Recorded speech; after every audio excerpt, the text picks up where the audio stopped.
பீகாரில் பேசிய கருத்தை தமிழ்நாட்டில் பேச பிரதமர் மோடிக்கு தைரியம் உள்ளதா என முதலமைச்சர் மு.க.ஸ்டாலின் சவால் விடுத்துள்ளார்.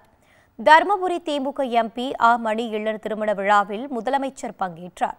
தொடர்ந்து நிகழ்ச்சியில் பேசிய அவர், சீராய்வு என்ற பெயரில் ஒரு தீய சதி செயலை தேர்தல் ஆணையம் திட்டம் தீட்டி வருவதாக கூறினார். முக்கியத்துவம் வாய்ந்த எஸ்ஐஆர் தொடர்பான அனைத்து கட்சி கூட்டத்தில் கூட அதிமுக பங்கேற்கவில்லை என முதலமைச்சர் விமர்சித்தார். பாஜகவுக்கு பணிந்து எஸ்ஐஆரை எதிர்க்க இபிஎஸ் அஞ்சுவதாகவும் தேர்தல் ஆணையத்தை எதிர்க்கவும் அவரால் முடியவில்லை எனவும் கூறினார். அதேபோல பீகார் அடுத்த ஆண்டு நாம் எதிர்கொள்ள இருக்கக்கூடிய தமிழ்நாடு தேர்தலை அடிப்படையாக வச்சு வாக்காளர் பட்டியலில் ஏற்பட்டிருக்கக்கூடிய எஸ்ஐஆர் என்ற ஒரு திட்டத்தை அவர்கள் மையப்படுத்தி சீராய்வு என்ற பெயரில் ஒரு தீய செயலை, சதி செயலை தேர்தல் ஆணையம் செய்வதற்கு திட்டமிட்டிருக்கிறது. தேர்தலுக்கு இன்னும் சில மாதங்களே இருக்கக்கூடிய இந்த சூழ்நிலையில் முழுமையான திருத்தப் பணிகளை செய்ய தேர்தல் ஆணையம் நினைக்கிறது. அதற்கு காரணம் உண்மையான வாக்காளர்களை நீக்குவதற்கான தந்திரம். அது அதைத்தான் பீகார் மாநிலத்தில் செஞ்சாங்க. நாம் நடத்தின கூட்டத்துக்கு கூட இன்றைக்கு எதிர்க்கட்சியாக இருக்கக்கூடிய அதிமுக அதில் பங்கேற்கலை. இன்னும் ஓரிரு கட்சிகள் அதில் பங்கேற்கலை. தேர்தல் ஆணையத்தில் இந்த நடவடிக்கைக்கு எதிர்ப்பு தெரிவிச்சிருக்காங்க. அதுக்காக நான் உள்ளபடியாக அவங்களுக்கு நன்றி சொல்கிறேன். எதிர்க்கட்சி தலைவராக இருக்கக்கூடிய திரு பழனிசாமி அவர்கள் இதில் கூட இரட்டை வேடத்தை காட்டியிருக்கிறார்.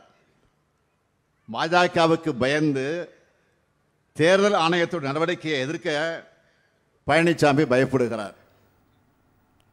பீகார் மாநில பிரச்சாரத்தில் வாக்கு அரசியலுக்காக திமுக மீது பழி சுமத்தி பிரதமர் மோடி நாடகமாடியதாக முதலமைச்சர் விமர்சித்தார். அதனை தமிழ்நாட்டில் பேச பிரதமருக்கு தைரியம் உள்ளதா எனவும் முதலமைச்சர் சவால் விடுத்தார். அன்பிற்கினிய பழனியை அதிலும் குறிப்பாக மாண்புமிகு பிரதமர் மோடி அவர்களே போய் பீகார் மாநிலத்தில் போய் என்ன பேசியிருக்கிறார்? தான் எல்லாருக்குமான பிரதமராக விளங்கி கொண்டிருக்கக்கூடியவர் மோடி அவர்கள். ஆனால் அங்கே போய் என்ன பேசுகிறார் என்று சொன்னால், தமிழ்நாட்டை காட்டி பீகாரில் வெறுப்பு பேச்சை பேசியிருக்கிறார். தங்களுடைய வாழ்க்கை தரத்தை எப்படியெல்லாம் உயர்த்தி இருக்குதுன்னு மிக தெளிவாக பீகார் மக்கள், தமிழ்நாட்டில் வந்து பணிபுரியக்கூடிய, தொழில் செய்து கொண்டிருக்கக்கூடிய, வாழ்ந்து கொண்டிருக்கக்கூடிய அந்த பீகார் மக்கள் பேசியிருக்கிறார்கள். ஆனால் மாண்புமிகு பிரதமர் அவர்கள் பீகாரில் வாக்கு அரசியலுக்காக அங்கே போய் நாடகத்தை நடத்தியிருக்கிறார். நான் கேட்கிறேன், மாண்புமிகு பிரதமர் மோடி அவர்கள் பீகாரில் பேசின அதே கருத்தை இந்த தமிழ்நாட்டில் வந்து பேச முடியுமா? பேசுவாரா? பேசுவதற்குரிய தைரியம் இருக்கிறதா என்ற கேள்வியைத்தான் நான் கேட்க விரும்புகிறேன். 2026ஆம் ஆண்டிலும் தமிழ்நாட்டில் திமுக தான் ஆட்சி அமைக்கும் எனவும் முதலமைச்சர் பேசினார். இதை அடுத்து தர்மபுரி சிப்காட் தொழிற்பூங்காவை முதலமைச்சர் பார்வையிட்டார். தர்மபுரி புதிய பேருந்து நிலையத்தின் கட்டுமான பணிகளை நேரில் பார்வையிட்டு அவர் ஆய்வு செய்தார்.